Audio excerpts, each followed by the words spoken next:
Hello, Sold viewers. It is April 21st, year of the quarantine 2020. You are here at the Sold Stay-at-Home series. We're doing a contributor check-in today with a couple of our favorite contributors. For those of you who have asked about supporting the podcast and supporting Sold Media, take a look at our Patreon page, Patreon.com/Sold Magazine. You can also find us on YouTube, Twitter, IG, and everywhere else. All right, let's jump into it with our contributors for today's check-in. First, we have Staten Island's finest, Kristy C. How are you, Kristy? I'm good. Yeah, I'm on Staten Island feeling a lot further away than everybody else, that's just how it is. I'm the borough that's furthest away and the one that's not connected by a subway like all you other lucky boroughs are. But I'm holding it in there and doing my best and just trying to stay busy. I know I used to log like so many steps, just exploring street art and graffiti in Manhattan and Brooklyn. I'm missing my my weekends. I used to clock like so many hours, but I'm still trying to stay active, still trying to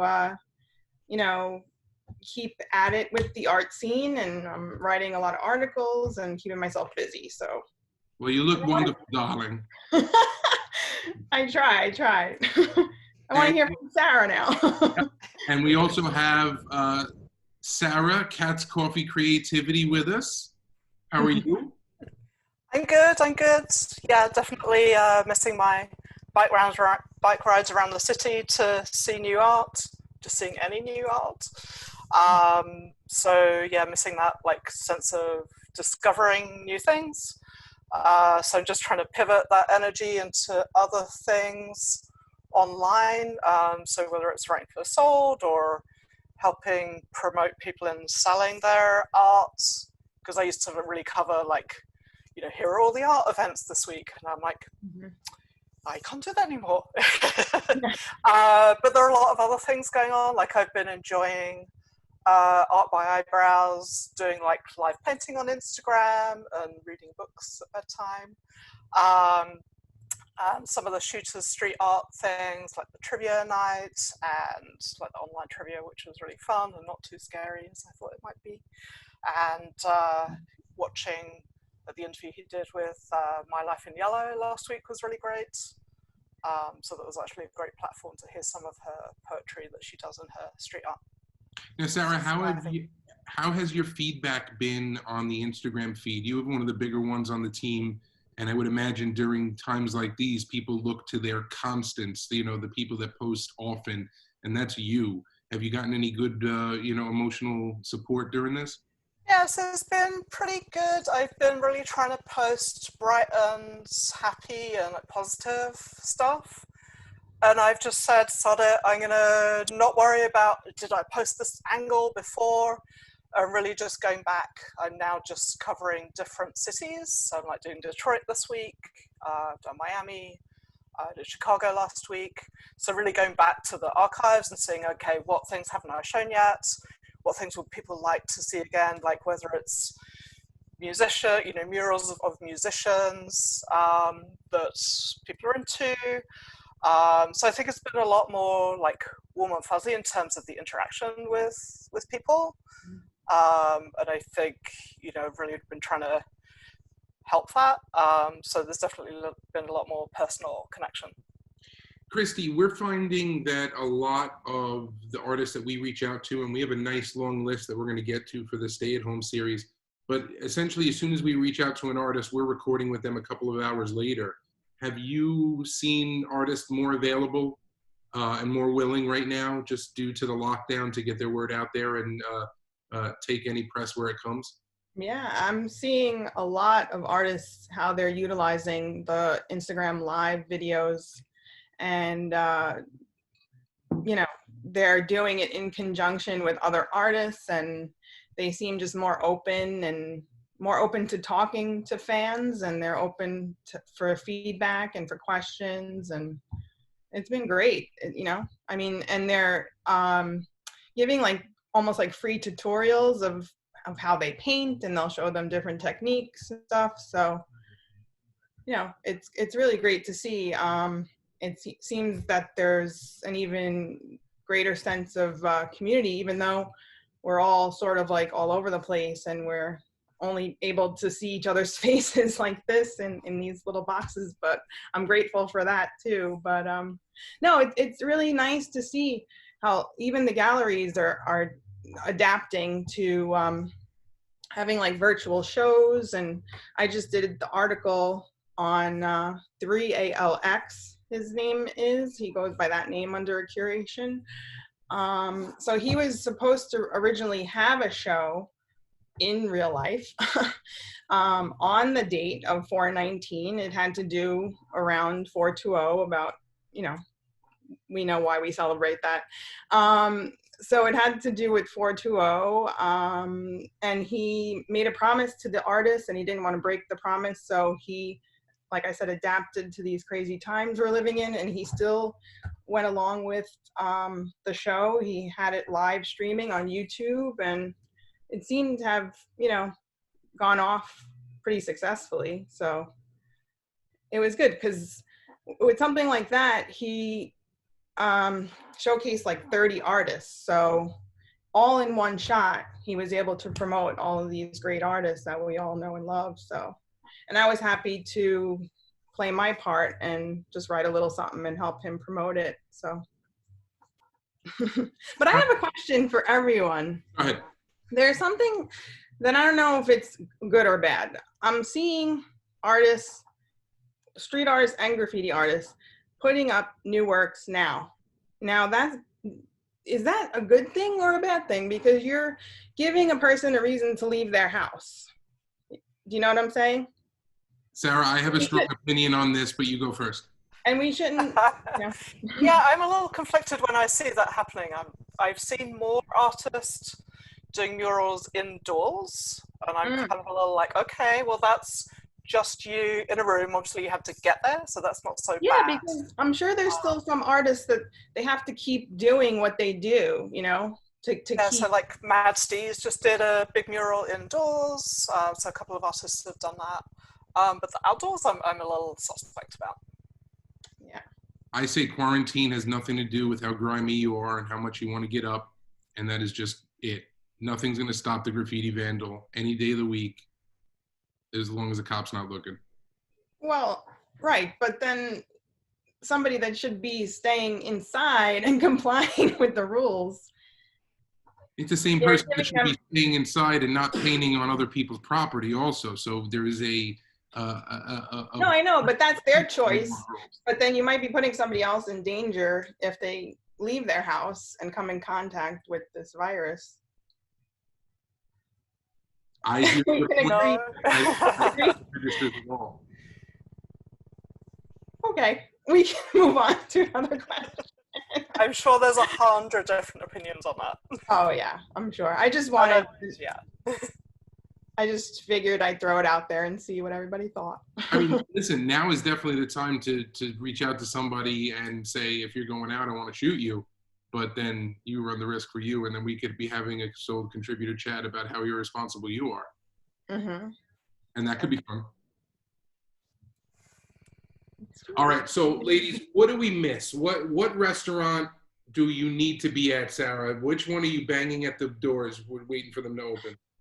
I want to be at Tableside in the East Village for a happy hour cocktail, a happy hour meatball, and yeah, they have a crazy seafood pasta. I forget it has a crazy name. How about you, Kristy? What do you miss most? I'm missing a nice slice of pizza. Mm. Are you guys missing the Firefly in Bay Ridge? Absolutely. Are they open, or are they delivering? Or they're open Friday through Sunday now for deliveries. So I think that's pretty yeah. cool. We ordered them last week. I had a big old calzone. It was delicious. Yeah, that's pretty much. And a bagel. I haven't had a bagel in a really long time. I'd love a nice one right out of the oven. Yes. Now, ladies, how about some artists that are a little off the beaten path, maybe people we haven't covered before, that might be good for a stay-at-home interview? Who do you think we should be taking a look towards? Oh, I'm just thinking back to Miami, which was when I last saw a lot of artists painting. There's a local artist who's originally from Cuba, Adrian Lavilla. I'm not sure if I got the surname quite right, but he's the artist who does the gold leaf on his murals, which is really incredible. And he's a real character, like really outgoing, been through a lot in life, really interesting to talk to. How about you, Kristy? Someone add to the list? Well, you said Miami. I thought of, did we ever talk to Golden? I just thought of him because he has such like a great, big, huge personality that would, like you said, you were trying to lift people's spirits. I just feel like having somebody like that, you know, and I feel like he would have like so much positive energy and such great things to say. And like, I feel like Ronnie would just be able to like sit back and he'd probably just like take over the whole interview. Yeah, we Is didn't that have a good him thing? on the podcast. I remember meeting him a couple of times, so we didn't have, but I think you're absolutely right. I think he would be great for the podcast. So Sarah, let me ask you, what was, I mean, we only did 6 or 7 last week and one didn't even air, but what was your favorite interview from last week? Oh, other than our other sold contributors, which was pretty entertaining. I did like Plandalism, because it was really interesting hearing about what's happening in Mexico, and as a fellow Brit, of course. So I thought that one was really engaging and really fun, and just showed a different experience somewhere else. How about you, Kristy? She took my answer. Eric Orr also, because I think he made Erica cry. Yes, he did. Yeah, he was we just gonna being positive. Yeah. Want to try to make Erica cry, Sarah? Sure. Happy tears. Cry. Aw.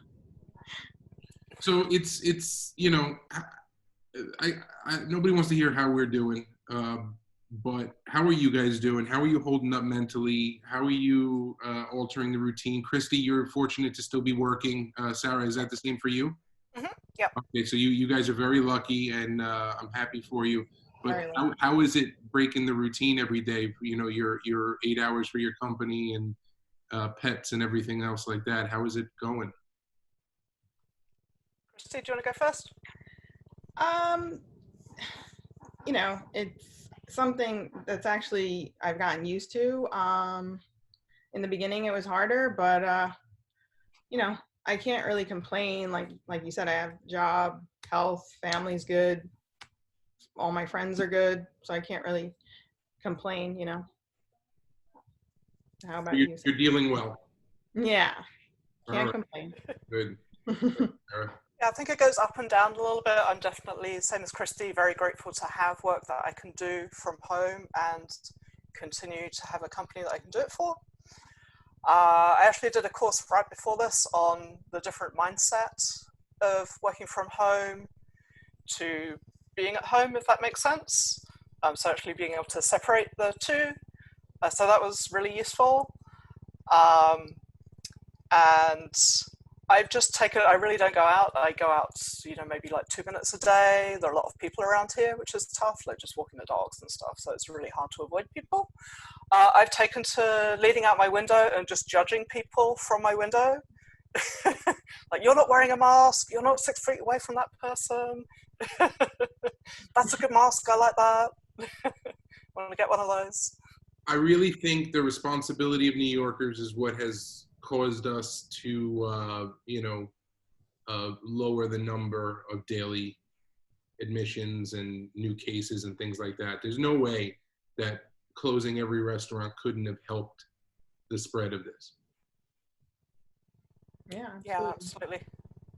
Yeah, I think we're a good model for the rest of the country. Sarah, how are your parents doing? Your mom? Good, yeah, my mom did have the virus. She's 80, but she's an extremely active 80. So she didn't have it that badly. She had it for about 5 days. kind of suffering the most, but was not a hospital at any point apart from going in for tests. She's over in the UK. So she's back out gardening and doing yoga and everything she does. So she's doing really well. So it's hard not to be able to, it's hard knowing I'm not going to be able to go back for probably many months. But things like FaceTime and all that stuff really help. Kristy, what are you watching? You know what? Everybody's talking about Tiger King. I don't even know what that is. I haven't even watched a minute of it. I haven't even, honestly, have not even turned on my TV. You know what I do. I watch. I listen. I listen to music, and I'm always listening to Howard Stern because I find so much comfort in him and his voice and his humor. Why is he on vacation this week? Why isn't he working?